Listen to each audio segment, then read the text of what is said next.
Indiana in the Morning, presented by First Commonwealth Bank on WCCS 101.1 FM, AM 1160, WCCSradio.com. Our interview brought to you by Marcus & Mack, voted best personal injury law firm in the Best of Indiana County contest. Marcus & Mack, a law firm representing injured people. And this interview is also being streamed on Facebook, so joining us right now from the Humane Society of Indiana County, Beth Finnegan. Beth, how you doing? I'm doing great. It's so wonderful to be here. How was your holiday? It was great. It was great. Still going on. Just, we have New Year's coming up. And, this is a time of year where we're all taking a moment to be thankful.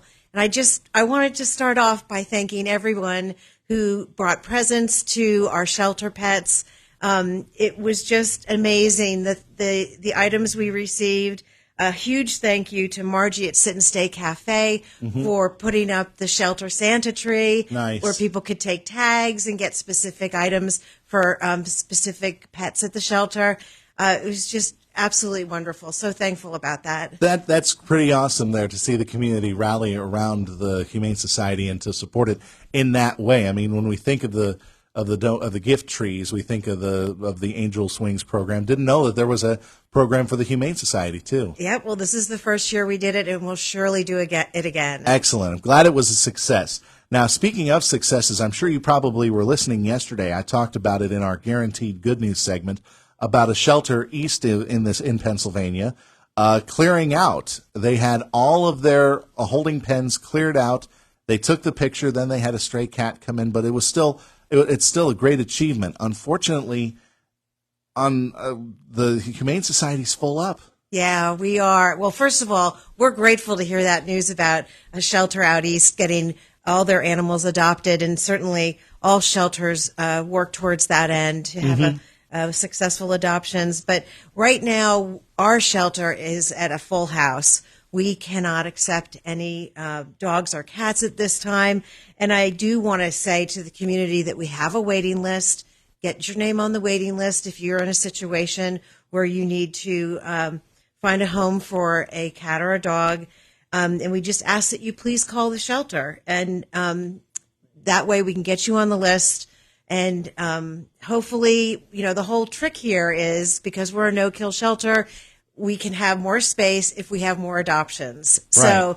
So along those lines, if anyone is interested in adopting, they can go to our Facebook page. You can just Google Indiana County Humane Society, and our Facebook page or our website will come up. And we have all our animals that are available for adoption on our website, along with our adoption application that we just need you to fill out. And then we can start that process. It's got to be tough, though, to be working with a full house in that regard, because you have all the volunteers who are also helping out. They're trying to make sure that everything's clean, everything is right for the pets, and they're getting their proper care that they need. I imagine with a full house, it just is very taxing. Well, it is taxing, and we have a fantastic staff and wonderful volunteers, and they make it happen every single day. But the bottom line is that we're all there because we care for our pets and our shelter animals, and we want them to have the best life possible while they're under the shelter's roof. And so we have to be mindful about that. You can't be bursting at the seams, because that's not healthy for the animals. It certainly isn't healthy for the staff. So you have to find that balance. But I did see in some of the things that you sent over that you did have some adoptions for the holidays, some dogs that have gone to hopefully forever homes. So some things. What are some things that people need to keep in mind when it comes to adoptions? I think you had mentioned the rule of threes. That's right, exactly. So there's the 3-3-3 rule, and what that means is that it speaks to the first 3 days in the new home, the first 3 weeks, and then the first 3 months. So you have to realize, with not just dogs but also cats, that when they come into your home, those first few days are going to be overwhelming. They're settling into a new environment. They're settling into a new routine. They might even be a little stressed. Maybe they're not eating regularly. And you just have to be mindful that this is an adjustment, not only for the dog, but also for your family. And then what we find is that after 3 weeks, the dog is starting to settle into a routine, is starting to realize that this is their forever home. And things are starting to relax a little bit. They're feeling more comfortable, and they're getting used to the routines that the family has. And at that point is when behavioral issues might start surfacing. So it's really important as the dog owner to show the dog what's right and what's wrong. Yeah.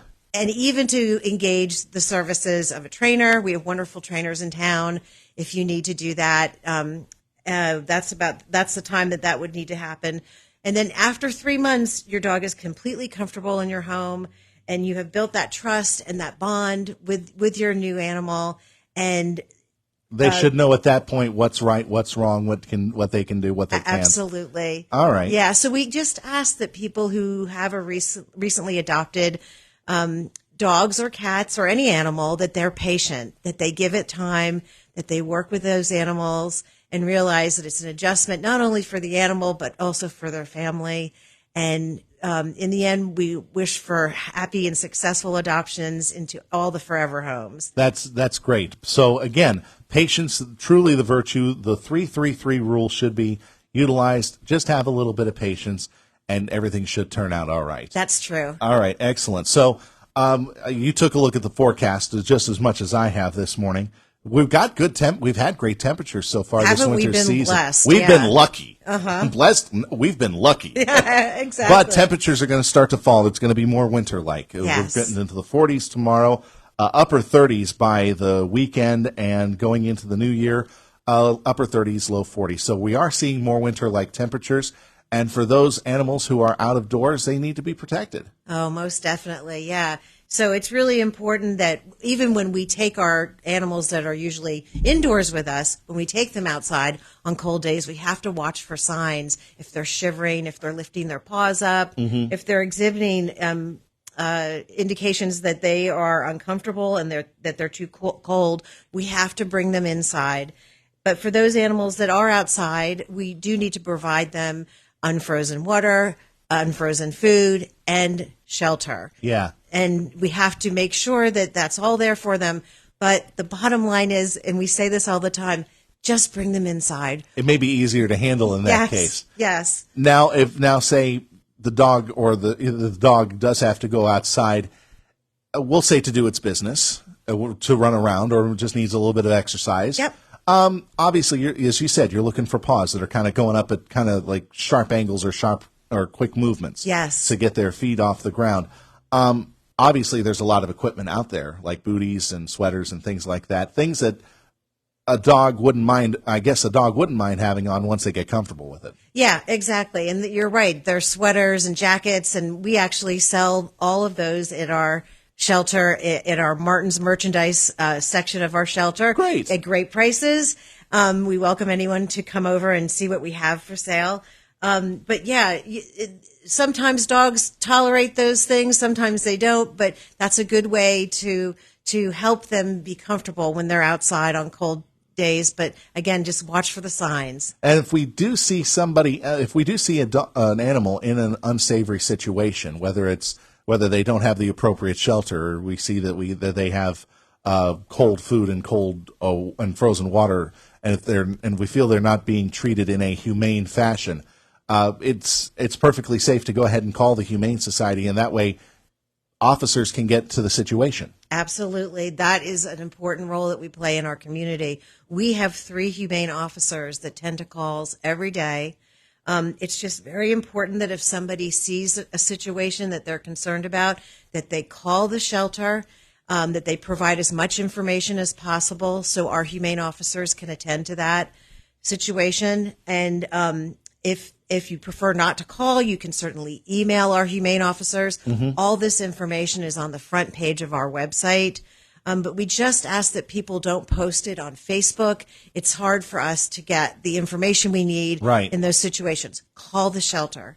That's the best bet. And also, by calling the shelter, not only are you getting the information directly there, but I think in that regard, people don't get in trouble, even if it is if it's like a false alarm situation. Oh, certainly, yeah. A big part of what our humane officers do is educate. Mm-hmm. Sometimes owners don't realize that they're putting their animals in harm's way, and we just need to educate a little bit, maybe provide them with something to help them with their animals. And we have to be the voice for these animals in our Right. community. Right. And that's an important role that we play. But also, as I said, if somebody calls in and it turns out to be it isn't a big deal, then it's still an okay situation. The person who called in, they're not going to get in trouble. Oh, no, not at all. Okay. Yeah, it's an okay situation, and we'd rather go out and address it how it needs to be addressed than not. So please, if anyone sees anything of concern,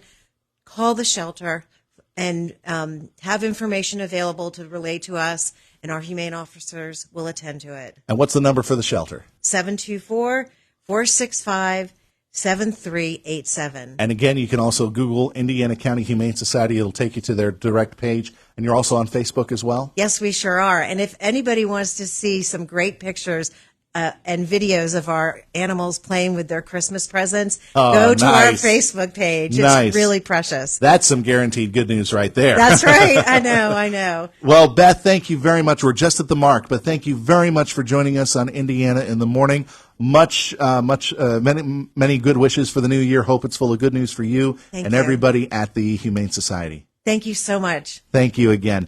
Beth Finnegan joining us for the monthly pause cast of the Indiana County Humane Society on Indiana in the Morning, presented by First Commonwealth Bank. And our interviews are brought to you by Marcus & Mack, voted best personal injury law firm in the Best of Indiana County contest. Marcus & Mack, a law firm representing injured people. Coming up on tomorrow's show on Indiana in the Morning, we will have Bob Pollock with the Cooperative Extension Office joining us on Indiana in the Morning. We'll also have a couple of interviews as well, one of them talking about how teens are getting hooked on anti-aging treatments and putting on those holiday pounds and getting rid of them. That's tomorrow. Thanks for listening.